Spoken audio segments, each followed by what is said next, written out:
And we are live. Cool, we are back. Welcome to Knuggets, episode whatever this is. I'm not even sure anymore. Is this 14 now? It's definitely a number. It's definitely a number. More than one, less than 100. I'm going there. Yeah. I feel like we need I'm back on the couch with, obviously we're not on the couch because COVID, but it feels like a weird game show intro to do. I'm back on the couch with Charlie B. Stone from CP Nutrition with his wonderful haircut. Oh, don't. It gets more like flock of seagulls every week. It's beautiful. More like my grandma every single day. I'm waiting for you to get the blue rinse. Especially when the beard grows out as well. I look just like it. What can you do? If I turn my head upside down, I look like the villain from The Incredibles. That's true, actually. I hadn't thought about that before. True. There you go. That's an intro. It really is, isn't it? It's amazing. So for those, firstly, apologies if there's a bit of an echo. I forgot my wife went back to work. She's working from home, but she went back after maternity leave yesterday. So I've been turfed out of my study at home. So I'm now back in the gym, which, because lockdown is empty, because I lent all my shit out. So if it's really echoey, I apologise. And if you're watching it on YouTube, I apologise for the glare bouncing off the top of my head because the light's right above me. So yeah, apologies off the bat. Anyway, unlike last week, we've actually come with a bit of a plan this week. We're not just going to waffle about shit that annoys us. Semi-plan. This plan was started about 30 seconds ago.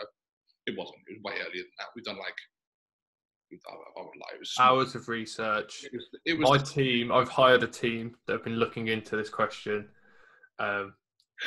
It's been some endeavour, to be honest. It's been a roller coaster. I'm going to, at random points from the court, I'm going to get a bit of paper and just rustle it. Just go through your notes. Notes. That's thank you for the new research. Sorry, what was that? Oh yeah, good point. I'll mention that one as well. Thanks, team. I'm going to have my research team's name is Dawn. I'm going to have Dawn. Yeah. Cheers, Dawn. Anyway, so genuinely, and this is my least favourite and yet most used phrase in the industry. Loads of people have been asking me recently, like some influencer wanker. I haven't got my ring light today. That's the thing. But genuinely, I've probably had this question about 5 or 6 times in the last few weeks. So loads of people being 5 or 6 about strength training and weight loss and the whole kind of that old nugget that weight training will make you bulky. You can't lose weight when you're weight training, that kind of thing. So that old nugget's popped up a few times. So I figured this might be a good opportunity just to sort of head back to basics and talk about, one, why that's nonsense, but like educate through it. Don't just slam the idea. So I'm guilty of that in the past. That's us done. I'll see you next week. Yeah. Right. We're trying to be helpful. What? Nah, I'm out. But like I'm guilty in the past of just saying, nah, wrong, and then ruthlessly taking the piss out of a thing without actually giving any context as to why. So I think if we spend 5 minutes of the next 30 explaining why it's nonsense, and then the next 25 minutes taking the piss out of it, I think that might be quite good. Yeah. So let's do that. So in terms of that then, so the notion is that strength training will make you bulky, irrelevant of training age, ability, gender, anything of those sort of nature. As soon as you pick up anything more than a 20 kilo barbell, you just stack on pounds and pounds of muscle. That's one myth. The other one being you can't lose weight when you're doing weight training. You have to have cardio. So both of those are myths and both of them are false. And I will endeavour to explain why. But I'm sure that's something that you come across. That's a question you've dealt with your clients, I'm sure. Yeah, a little bit. Not too bad because most of my clients are strength athletes or have been strength athletes. So it would be slightly counterintuitive if they come up to me and say, well, I don't want to get bulky, but I do want this 200 kilo squat. But it's definitely something that's prevalent in the industry, and I've batted it away a few times. Yeah. So, yeah, I will caveat that. Most of my clients are strength athletes. However, given current client, people looking for personal trainers and stuff like that, it's a conversation I've had a lot with the general public, and that's cool. So the kind of notion, so let's tackle the kind of nuts and bolts of it first. So let's tackle the kind of get bulky side of it first. Because I feel like that's the biggest one. People don't want to get bulky or don't want to look horrendous and whatever else have you. I'm 33, which still hurts to roll off. I turned 33 yesterday, and it hurts me to say it. So I am the ripe old age of 33. I started strength training when I was about 15. And I've spent that time trying to get too big, and it doesn't happen. Like, it's not an accidental thing. You don't go to the gym and pick up some weights and then just get massive. It takes years of graft, discipline, good training, good nutrition, recovery, all these other bits and pieces. The main bit in that was discipline and routine, which I don't have. And even then, it's still a lot of work. And then that's given the benefit that I am male and I have testosterone as a key hormone, which will help build muscle. And I'm not too big. I'm a lump, don't get me wrong, but I'm not that sort of bulky, enormous character that people think that you're going to turn into by lifting weights. The flip side of that is when women think they're going to turn bulky, you ain't. I forget the exact numbers. I think there's about 5% of the testosterone that men have is what women have to sort of hold. And testosterone is obviously the main hormone that would help build muscle. You ain't got it. So for a woman to get bulky, for a women, that's definitely English. For one woman. Yeah, for one multiple. Yeah. for one woman to get bulky, and what's bulky? That's a whole other topic entirely, isn't it? But for women to gain muscle, it's a lot harder than it is for men to gain muscle. By and large, there's a few little niche bits that we can tap into later, but you know, by and large, it's a sort of a general rule. It's just harder because you haven't got the kind of hormones on your side, so you've got to work a bit harder. So the notion of, if I lift weights, I want to get it bulky, you won't. If you don't want to get bulky, you just won't. It doesn't happen by accident. So I think that's a kind of cover off point. We can delve a little bit deeper into that. Yeah, no, I agree with you. I think one thing to look at is, if you want to be healthy, the World Health Organization recommends you do resistance training twice a week. Yeah. And so it's sort of like, from a health perspective, it's a non-negotiable. It's not I don't really fancy trying this because it's a bit niche and I'm worried about this effect. It's, if you actually want to look after yourself, this is something you should be doing a minimum of 2 times per week. Yeah. Which not many people are doing. So that's probably the first thing for me. And then the second thing is, like you say, like, bodybuilding.com forums would not be a thing if it was that easy to put weight on. Yeah. Honestly, spend a few days looking through them, weeks probably, and you'll see like, oh, what's the best training split, or what's the best this, like when's the best time to eat a kiwi, that sort of bollocks. There's loads of it around, literally like teenagers, early 20s trying to get muscly that can't, and they are like, and that's an age as well where you're primed to grow. Like at that age, you are, if you're going to grow, it'd be then. In terms of recovery and stuff, you'd be doing it then, and people aren't. So yeah, it is a myth, really. It just doesn't happen. I'm not really sure what the origin is. I don't know. I mean, there's a lot of bullshit that started off from somewhere and gets carried through.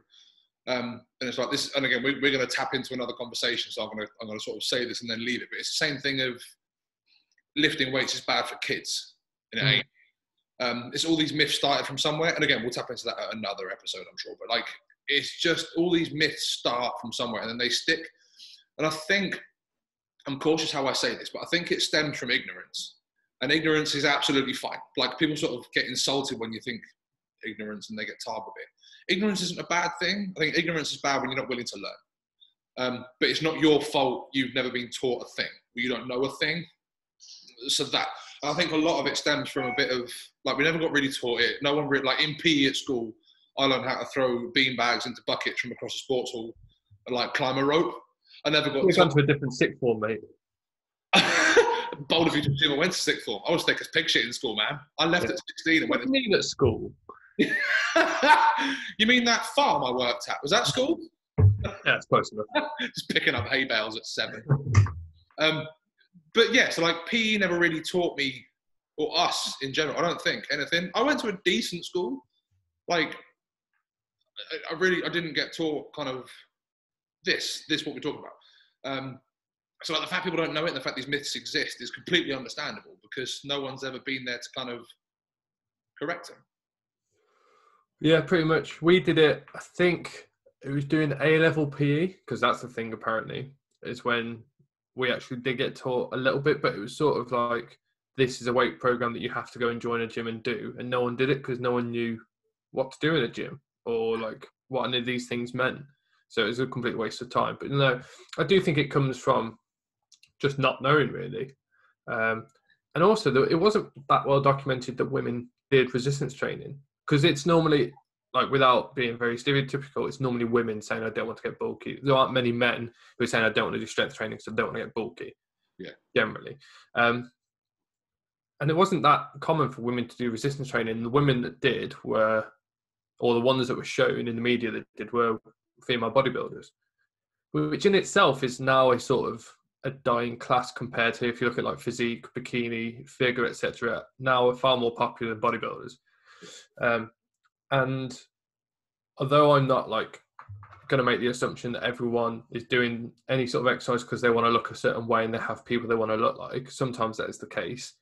And if you say, oh, actually, I'd like to look like this person on Instagram, 9 times out of 10, it's because they resistance train. That's why they look like they do. And if you've got, I would like this sort of physique, they haven't got there by just doing hours and hours of cardio. They've got there by lifting as pretty much as heavy as they can at different rep ranges at different times, etc. So, yeah, it mostly comes down to what you think you want, whether you want that or not.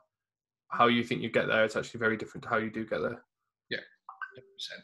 And you kind of hit a thing there. It's just like, it does tend to be women that I get that thing from, which is fine. And like I say, you can sit and stereotype all day long, and you know we all know that there's two sides to every coin and stuff, but it's typically that. And if we stand back a little further, there's been an enormous shift, and rightly so. There's been a big shift within strength training. The women have kind of gone, bored of the cross trainer now. I'm going to go into the weights room.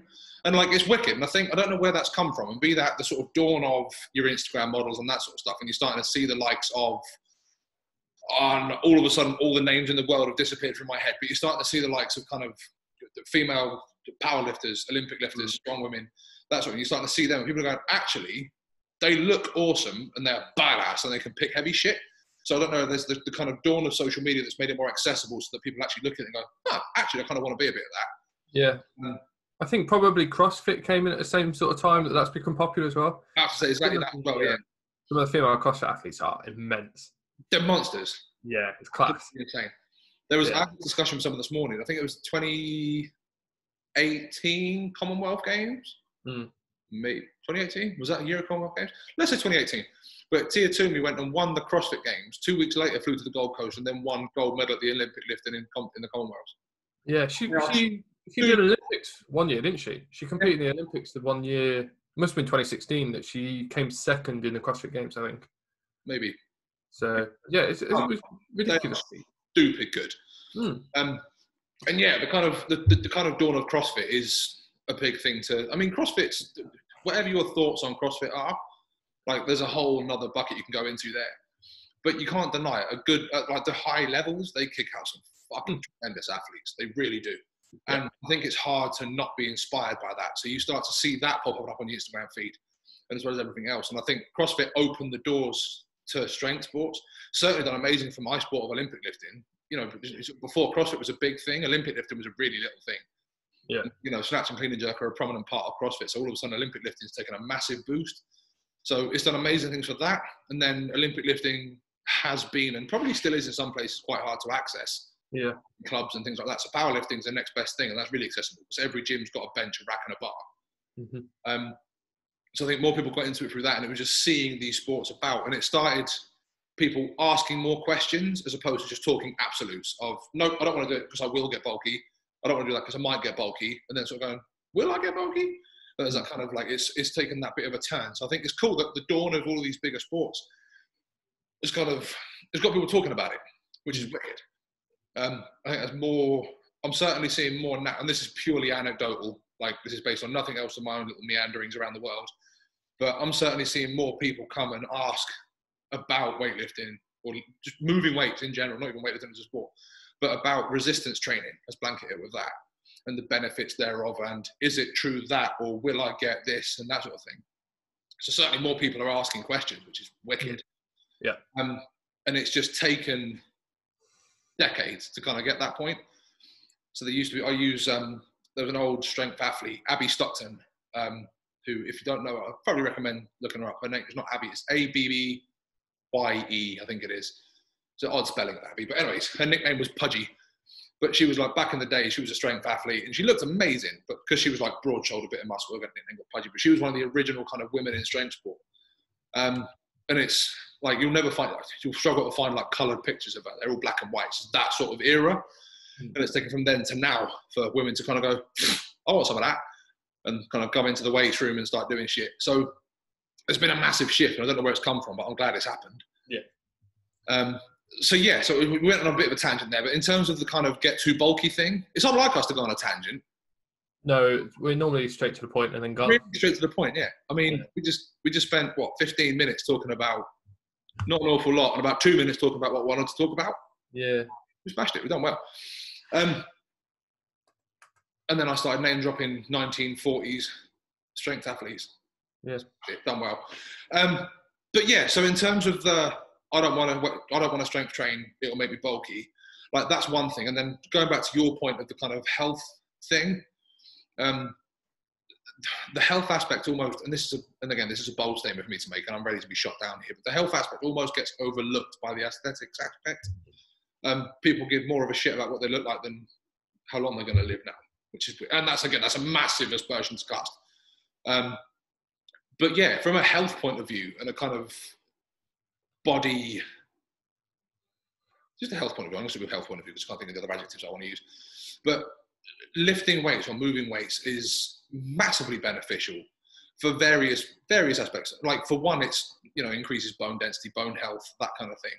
So it offsets things like osteoporosis, osteoarthritis. You can get you can really put those sort of things back, so you can virtually not get them if you're prone to that sort of stuff. And various other health benefits therein, which again we can list off at another point. But lifting weights is fun. It's good for you. It's probably not going to make you bulky unless you really, really, really want it to, in which case you've got to fucking put some work in. But that's just don't be scared of lifting weights. Yeah. No, I think there are a few good points there. One of them, when you look at like the health, what you were saying, health versus the aesthetic thing, that really interests me because obviously I'm a bit of a nerd on the old behaviour change stuff. No. And having worked, I know, can you believe it? Having worked at a college and uni, and then reading into behaviour change interventions, they're always aimed at people's health. So like for kids and for adults as well. Like as soon as you do that, if someone doesn't give a fuck about it, they've switched off, and people don't give a shit about health. So that's why if I'm now talking to a teenager about this is the reason we do something, I generally won't drop health in because they couldn't give a toss. And it's the same with adults because health is somewhere in the future that they're not worrying about yet. Yeah. Whereas aesthetic, they can literally see it in the mirror. They see it in their computer screen reflection right now. So that's why generally a lot of behaviour change interventions don't work because they're like, oh, we're going to lower your blood pressure. Couldn't give a shit. Don't even know what those numbers mean, let alone what it does for me. Yeah. If it was actually this is going to help me spend an extra 5 years being able to play with my kids or grandkids, suddenly you're like, oh, fuck yeah, actually that does make a difference now. Now I do suddenly care about it. So that's definitely one thing. And that's what strength training does. So if we go on to the health stuff, like you said, bone density is a huge one. Having more muscle mass means you'll live longer. But not only, so people, the stupidest argument for things like this, people who say is like, oh, why would I want to live longer? I'll just be longer in a home being fed by someone. Nope. So that's the difference between something called lifespan, which is how long you live, and health span, which is how long you're alive for, and healthy for the amount of time you're alive for. So if you are alive till you're 90, but you're only healthy till you're 65, that's grim. But if you're alive till you're 90, but healthy until you're 90, and then you just kick it, brilliant. Like that's the dream. And so that's what resistance training will do. Will make you more functional for a longer, we love the word functional, for a longer period of your life. A little bit. But like things like in old people, like falling over is very common. Dying when you fall over, pretty common. Or needing to go to hospital and then dying in hospital, pretty common. Type 2 diabetes is huge in our country. I've said this before, like that's where we store glucose is muscle. If you've got more muscle, you've got less glucose in your blood. That's a good thing for health. So and it's just fun. Like in terms of health, like the social aspects, training at a gym like yours is enjoyable. And I used to train at work and it was just like all the staff that I was friends with training together in the gym. It's class. Someone good gets on music. If there's someone bad on music, it's the worst place in the world. But if you get someone good on tunes like my good self, then what a place to be. No bias whatsoever. No bias, but I'm right. So there we go. Nice. But yeah, 100%. And it's that whole And it's, yeah, you tapped on a real good one. And again, totally anecdotal, just from my own experience of training. So again, the words are going to choke as they come out of me. I'm 33 now. But when I first started training, I couldn't give a fuck what my heart rate was, resting heart rate, blood pressure, care. I don't care. This is fun. I want to lift heavy shit. And now I'm sort of cruising into old age, at the ripe old age of 33. Might have to start looking at pension. That's the thing you do at this age, isn't it? Oh yeah, at least if not before, yeah. I'm in trouble. Anyways, that. So I look at that and now, like, I'm starting to see. And keep in mind, I've been in the health and fitness industry for a while now. I'm now starting to look at health. It's sort of gone from sort of fun to necessity, and various injuries and things from stupid sports that I've played and bad decisions as a youngster, sort of thing. Is now I'm sort of looking at things from less of a kind of, I want to compete and be the best and be the strongest person in the room. So like, actually, I want to do this for a long time. So like, I'll build up my numbers slowly and I'll just enjoy my training and that sort of thing. So it depends on what way you look at it. If you enjoy strength training, which I don't understand why you wouldn't, but again, maybe a small error of bias, but I'm right, because strength training is way fun, like way more fun than running. I don't understand runners. Like, I've never seen a happy runner. I've never seen a runner smile, ever. Like, also, I don't trust runners. They're always ones that find the bodies, aren't they? Like, runners are sketchy, man. That's true, actually. Never find a body in a gym, do you? Never. Ever. Although that said, we have an unwritten rule at Redbeard that if you die whilst training, we'll throw a couple of 20-kilo plates on your bar, then call the ambulance. Unwritten. Look after your mates. But yeah, so now I'm sort of cruising into that point where I'm looking at health and that sort of thing, and I'm not so worried about the massive numbers anymore. So looping back to my original point is, I used to be about lifting huge numbers. I wanted 400 kilo deadlift. I wanted all that sort of stuff. Now I kind of don't care. There's that kind of, I really don't give a monkeys. It's just a case of now I want to do this for the foreseeable. I don't want to not be in a gym pushing weights. So all of a sudden the 400 kilo deadlifts turn into a 200 kilo deadlift, and like, it feels good and I can throw it around and do that sort of stuff. And I'll kind of cruise through the rest of my kind of training, inverted commas, career with that, and I'll carry on lifting weights until I get told I can't anymore, and that, because I enjoy it and it feels good. So now I've taken a switch from performance to health, which is where I think the vast majority of people are. No one really cares about performance unless you're in a sport where you compete. So going back to kind of general population about, I don't want to get bulky, well, you won't, because you've got no interest in that. But what you will do is get really fucking healthy and feel better about yourself, move a little bit better, and like you say, potentially live longer or have a better quality of life for longer. Yeah, that kind of thing. So yeah, bang on. I think that's an interesting point, actually, and a different way of looking at it. It comes back to that sort of, like, what is your why? What's your reason that you do things? Like that sort of Simon Sinek idea of finding your why. Yeah. And whatever that is to that person, resistance training will play a part in improving it. And that's how, when you understand the benefits that training has, you'll realise that whatever your goal is, chances are resistance training will help. So for me, like you've just said yours, prime example, this is your career effectively, and you're now a dad. Yeah. So that changes things a little bit, and now the health side of it's important, because if you can't move because you break yourself, you can't actually coach, and then you can't do all these other things. You can't earn money, can't look after your kid, etc. And then for me, I'm a massive nerd, and like I like to work on like 1,000,001 different things at the time. I like to be reading loads of different things. I like ideas. I like thinking of new stuff. My brain works best when I train, and there's evidence for that, but I found that in myself as well. So my primary goal was to use my brain to the best way possible to help people and to help myself. Resistance training still plays a part in that, even though it's got nothing to do with what people think. Like, it doesn't matter the size of my biceps, although by the time we're in the gym for a few months, they will be huge, because that's all I'm going to train. But that's irrelevant, because my primary goal is actually to my output to be as good as it can be, cognitive output, and that's going to help. So, yeah, 100%. So kind of summarising that, I guess it's, and again, it's what's your why? Why are you doing this? I think most of the people I speak to, certainly, it's kind of look better, feel better, which is great. And I think feel better encompasses that kind of health thing. Look better is your ego, which is absolutely fine. Everyone's got an ego, whether they admit it or not.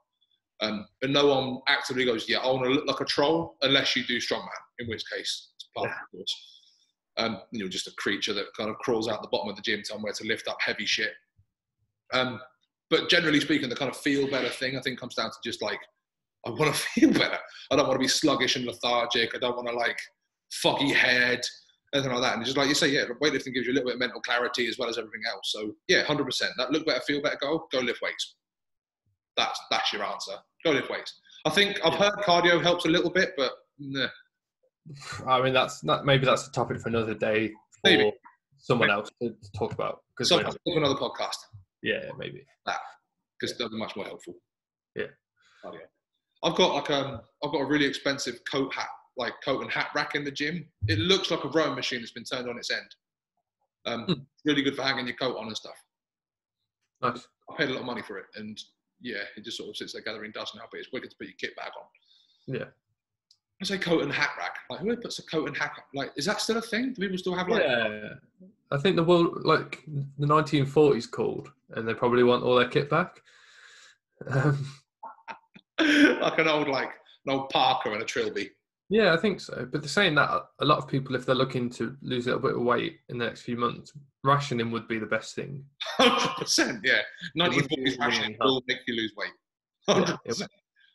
Go back to like, do some research on like World War II ration books, you'll be set. I think one egg, you can sniff your neighbour's loaf of bread, not a euphemism, and you can eat some like potatoes and stuff, and that's about you. But all carbs. I don't have carbs. Carbs are the enemy. Carbs are bad. That's tough, actually. Carbs are terrible. Just fast. Just drink water. Yeah, you can burn more energy because you've got to catch rabbits to have for dinner. Rabbits are good. But they're not vegan. I'm vegan too anyway. So the only way. What's the thing recently? I've noticed a big trend on my Instagram of people trying to look homeless. It's like 90s. I need a haircut. Leave me alone. But like 90s fashions come back, but it's like they just saved all their shit from the 90s and put it back on again. I don't get it. That's fashion, isn't it? It's just the same stuff 30 years later. I'm saying that, yeah. I mean, I'm 33 now, so I keep choking out. Yeah. I'm clearly over the hill. I know nothing about fashion. I'm sitting here. You don't look a day over 45, mate. It's true. This is true. This has got a 7-month-old baby, and it's aged me about 10 years, which is good. But yeah, I mean, I can't talk about that. I'm sitting here in like a scraggy old pair of red Converse and like a hoodie and a t-shirt with a shit slogan on it, which is why I got the t-shirt done up. It's like an old training top I got for Christmas one year. But yeah, I don't get it. I don't need to. Anyway, the other point I wanted to make, so let's get educational again. Okay. Glasses up and be professional. I haven't got glasses on, but we're there. All right, brace yourself for this. So, Charlie, I'd like to lose weight, but I hear that I can't lose weight if I do strength training because muscle weighs more than fat. Go. Well, muscle doesn't weigh more than fat. That's like saying a pound of feathers weighs less than a pound of bricks. They weigh the same, actually. One is more dense than the other. When you look at it, it will look different, but it will weigh the same. You don't want to lose weight. You want to lose body fat, and you want that to show on the scales. But if the scales don't show that you look better, you'll be delighted anyway. And the best way to lose body fat is to do some sort of resistance training, because then more of the weight that you lose will be as body fat rather than as muscle mass. So when you lose weight, roughly, if you don't do any sort of resistance training and you don't need much protein, 75% will be body fat, 25% will be muscle mass. You can skew those numbers so that more of it's fat, less of it's muscle, if you do some picking up and putting down of things that are relatively heavy based on what you have done before, and if you eat some protein. There you go. Education tick completed. Done. Let's go to talking shit. Yep. Yeah, that. And it's the whole, the muscle weighs more than fat thing winds me up. And you'll always see that real twee meme that people post up with like a pair of scales. Yeah, with a picture of both, yeah. And a pound of muscle, and the muscle's smaller, therefore... The muscle's not even muscle, it looks like a bit of fillet steak. It's not proper what a muscle would look like. I would love a steak, though. I'm not a fan of fillet, though. I get why, but I'd eat one. 100%, yeah, don't get me wrong. If it's put in front of me, I'm not going to send it away and ask for a lettuce. But would you rather go like a rump or something, a sirloin instead? I'm a T-bone man. I knew you would be as well. I like a tomahawk steak. They're badass. Oh, God. Oh dear. Miller and Carter, when we're allowed out. You're so strong, man. I just want the biggest, scariest looking steak, please. Just into a meat restaurant. Yeah. Yes. What would you like, sir? All of it. Thanks. Whereas I feel like I'm a dainty little human that just wants a little bit of fillet every now and then, and we're more than happy. Like Doris down the road, it's a little treat. It's fillet steak and chips. No croutons on your side salad. That sort of thing. You're literally wanting to kill the cow yourself and then just carve it up and eat it there and then. Yeah, I do like. This is take this how you will. I do like big meat. There you go. I'm gonna leave that. I've heard that about you. Yeah. That with you. But yeah, so the whole and again, the whole lose weight thing, and we've tackled this on numerous occasions, right? The whole lose weight thing, you probably don't want to lose weight unless you are a weight class athlete and you're over your class. You want to lose body fat. And my thing to people is like, what do you want to do? And it's usually like, well, I want to fit into my clothes that I didn't fit into. And that's when it's like, cool, well, how much does your dress size weigh?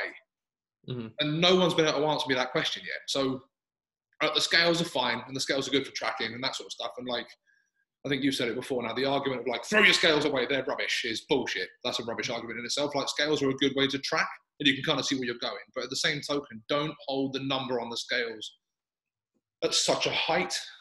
It's one metric of measurement. The other metric in your case would be how your clothes fit, what the tape measure says, what your progress pictures say, that sort of stuff. That's a much, much better way of tracking than weight alone.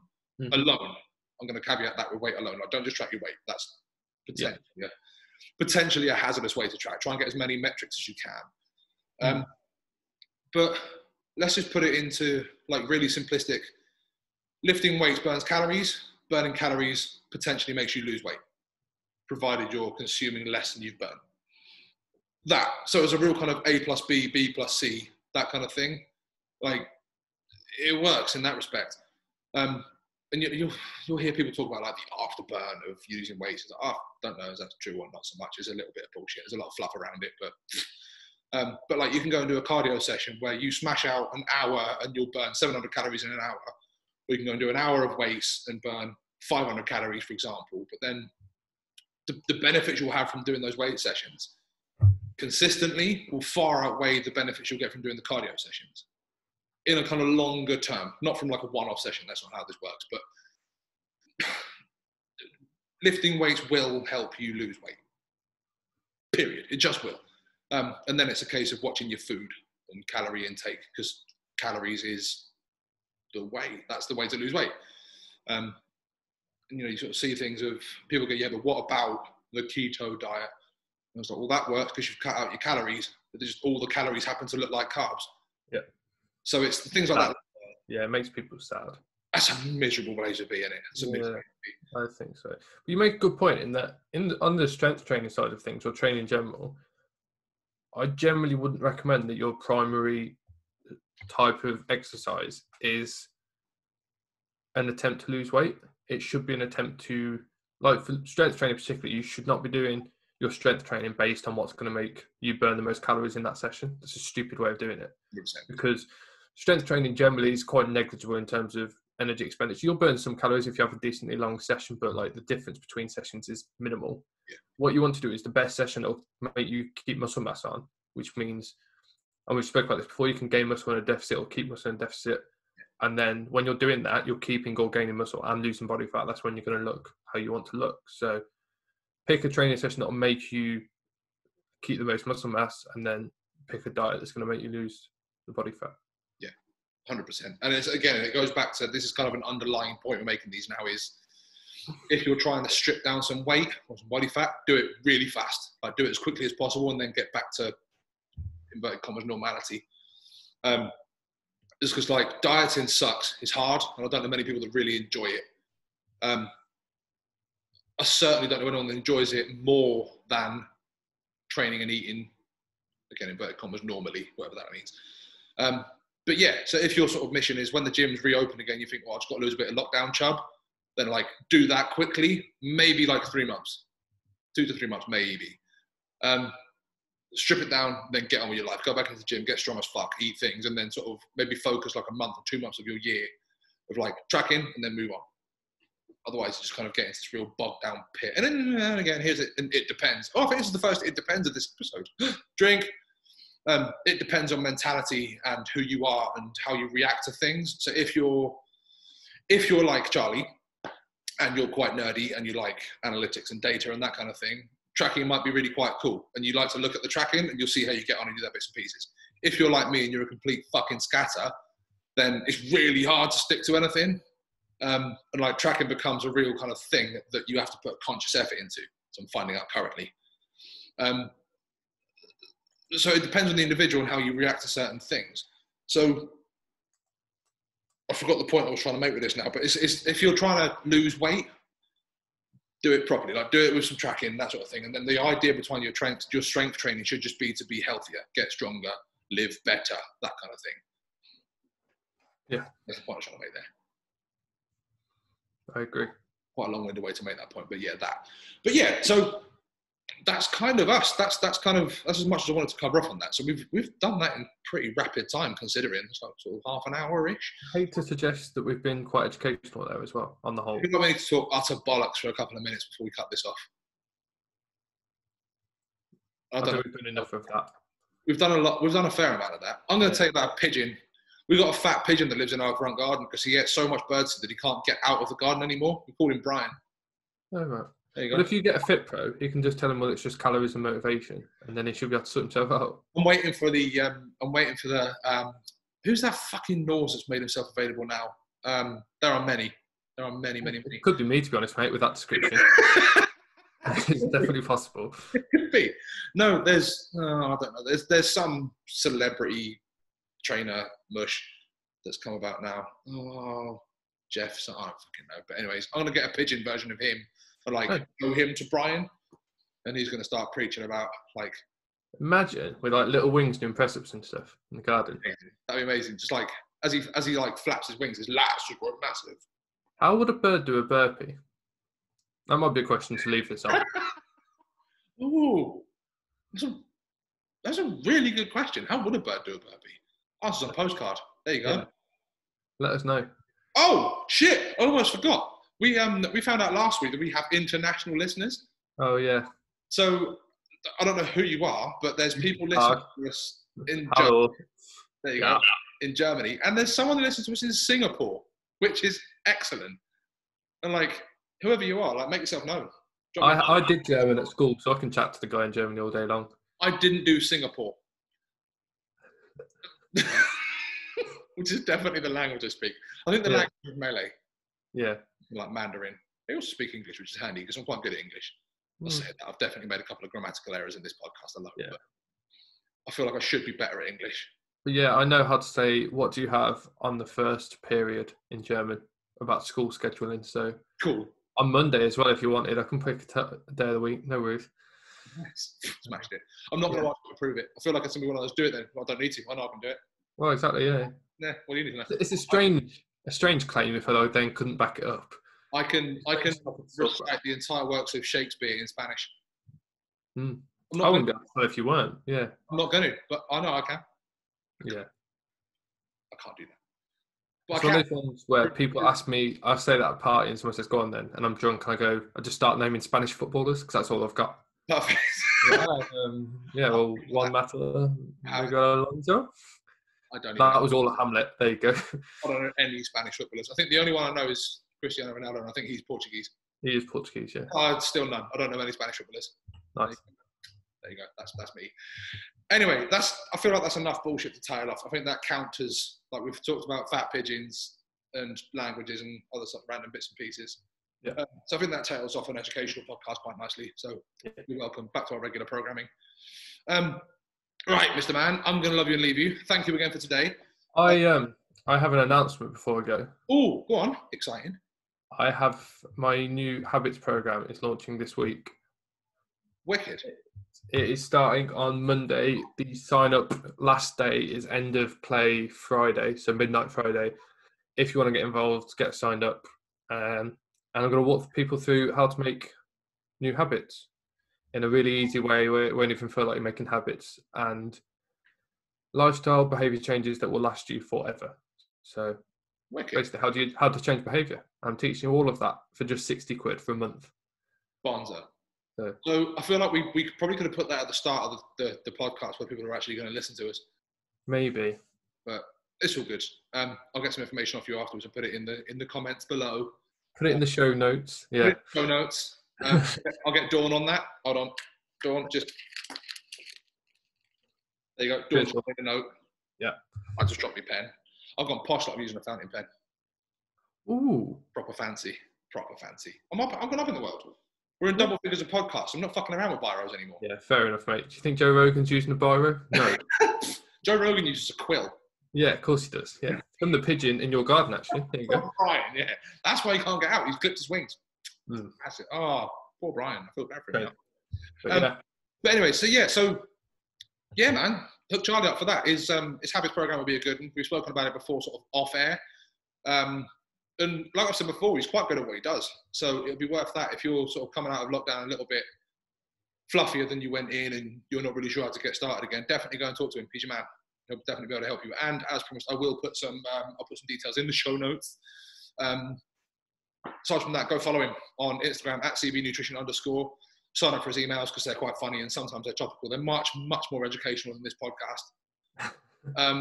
And if you fancy following me for general shite and rantings and people lifting heavy shit occasionally, I'm at Night Strength or at Redbeard Barbell Club on Instagram. And if you fancy dropping me some messages of abuse and other such bits and pieces, then by all means do that too. That's about us, I think. Awesome, man. Cool. Thank you again. I will catch you next week. Thank you. Speak to you later on. See you later.